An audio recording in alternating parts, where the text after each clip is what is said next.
The Chicago Bears have signed a powerful, athletic pass rusher with some upside, and they have finally activated Austin Booker from the injured reserve.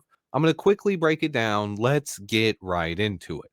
First up, if you missed yesterday's update, Shamar Turner tore his ACL. He is done for the season. He has been added to the injured reserve. Also, there was another injury on our defensive line. Dominique Robinson has a high ankle sprain and he's out for a couple of weeks. Austin Booker is back though, and he should help us get after quarterbacks. But it's clear to anyone who's watched this year that Dennis Allen prefers bigger edge rushers that can help stop the run. Before his injury, Shamar Turner was moved from defensive tackle to defensive end full time, and his run stopping prowess was very formidable. With Turner being out for the season, the Bears were looking to add another edge rusher that can help out against the run, and that's where Jonathan Garvin comes in, signing him to the practice squad. He was a seventh round pick by the Packers in 2020, but he's a developmental player with a ton of upside.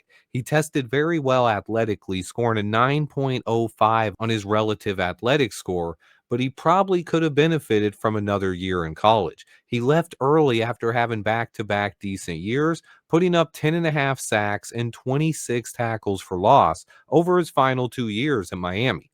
Part of the reason he entered the draft, though, is because the Hurricanes had youngster Gregory Rousseau, who was taking reps away from Garvin. He impressed at the combine. He ran a 4.82 40, put up a 36-inch vertical, and tested with 34-inch arm length. His coach even said he has as much upside as anyone coming out in the draft, and his 44 pressures his final year really showcased that he had raw talent. His biggest strength is stopping the run, but he was underrated as a pass rusher. After landing in Green Bay, he was mostly a special teamer who got stuck behind Preston and Zadarius Smith, but he did notch 1.5 sacks in 2021.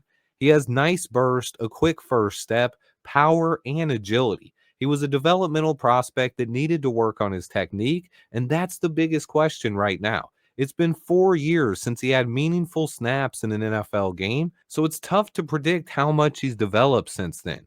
Has he been working every day to improve his craft, or has he just been getting by? It's a low risk move for the Bears, but a big if here, if Garvin has developed his skills, he could be a useful addition to this defensive line. I would say I don't expect too much from this move, but I do believe he fits what Dennis Allen is looking for. Allen clearly likes bigger edges, and they decided to cut to no Passanio from the practice squad to make room for Garvin. He even could be active for a game soon, and if he is, he could cut into Austin Booker's reps. That's my biggest worry here. As one thing I've noticed watching Dennis Allen's defense for the first 8 weeks here, honestly, he reminds me of Matt Eberflus in some ways. We saw that Eberflus always preferred defensive ends that could set the edge in the run game versus guys who could get after quarterbacks.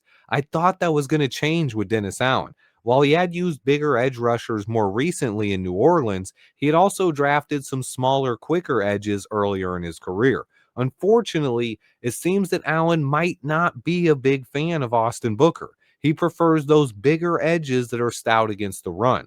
I'm hoping that Booker comes out and makes an impact. That way, Allen will have no excuse other than to play him. But if Booker struggles against the run, it opens the door for our new DC to experiment with bigger guys such as Garvin. If that's the case, we could see Garvin on the field very soon.